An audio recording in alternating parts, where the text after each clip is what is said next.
Hi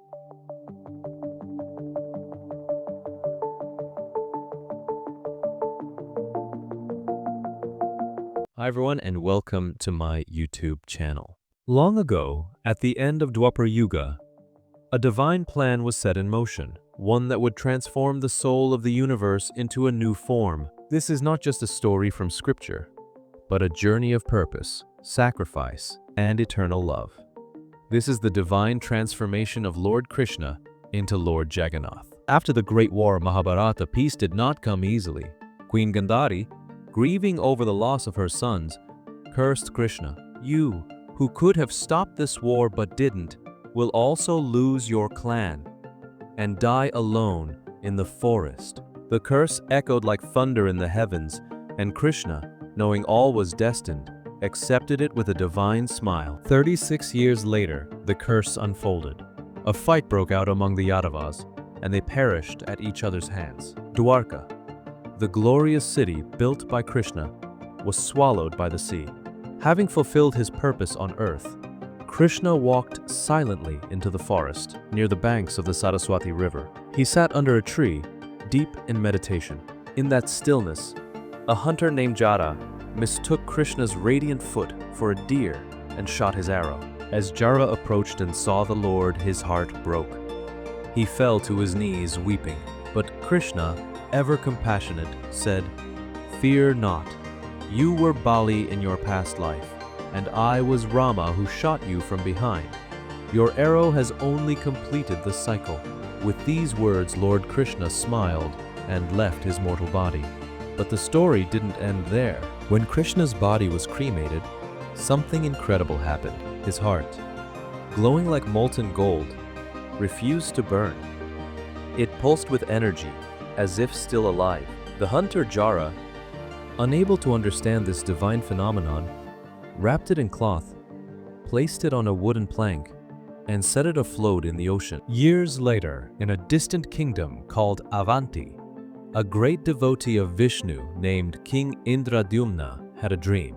Lord Vishnu appeared and said, "O king, I reside in a divine wooden form. Find me on the shores of the ocean, where a sacred log floats.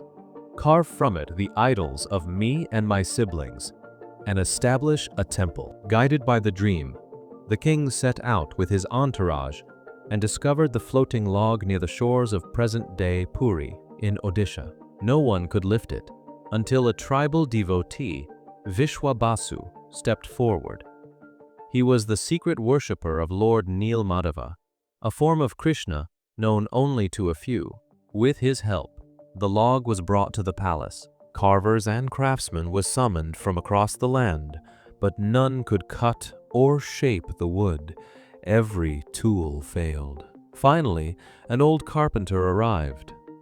"I can do this," he said softly, "but I have one condition. I must be locked in a chamber for 21 days.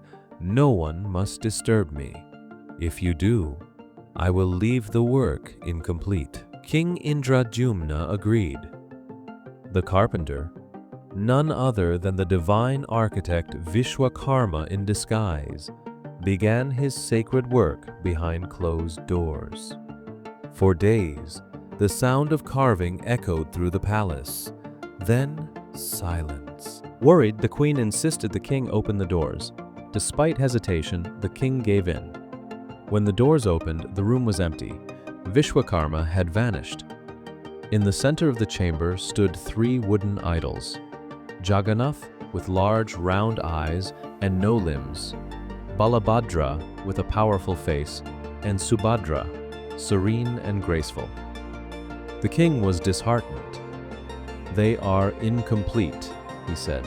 But a divine voice echoed, "No, O king.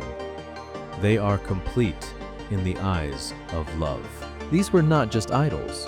They were embodiments of a story, a sacrifice, and a mystery. Krishna's heart, the one that never burned, was placed inside the idol of Lord Jagannath. This is why Jagannath is not carved from stone like other deities, but from wood, a living, breathing symbol of the eternal. And thus began the tradition of the Jagannath Wrath Yatra, a festival where the Lord himself steps down from his temple and rides on a chariot among his devotees. It is said that for those 9 days, God leaves his sanctum to see the suffering, the hopes, and the devotion of the people. Every 12 years, a new wooden idol is carved, and the Brahma Padartha, the mysterious substance, believed to be Krishna's heart, is transferred from the old idol to the new one in a sacred ceremony held in complete darkness. Even the priests are blindfolded, for seeing this divine core is said to be fatal. The mysteries of Jagannath do not end here.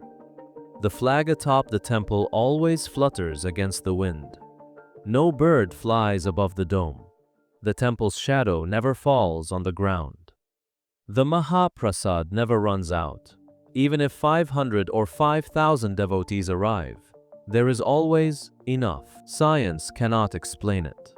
But perhaps it's not meant to. Perhaps it's a reminder that God is not a statue. God is a presence, a pulse, a promise. When Krishna left his body, he did not disappear. He transformed.